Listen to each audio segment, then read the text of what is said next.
WXL70. It's 1 p.m. During potentially dangerous weather situations, specially built receivers can be automatically activated to warn of an impending hazard.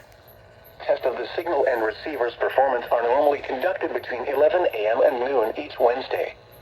If there had been a threat of severe weather, the test would have been postponed until the next available good weather day. Reception of this broadcast and the warning alarm will vary at any given location. This variability, normally more noticeable at greater distances from the transmitter, can occur even though you are using a good quality receiver in good working order.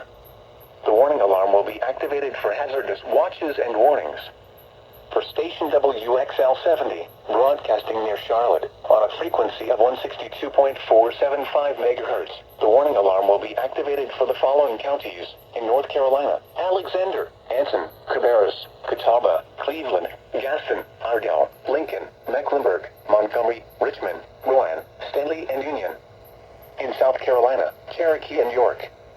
This concludes the NOAA Weather Radio All Hazards Torn Alert Test.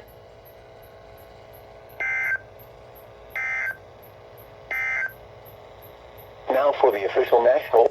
Dude, it's literally 1 o'clock and y'all decided to do the RWT. I gave up. And then I just randomly saw the light flashing. Come on, GSP.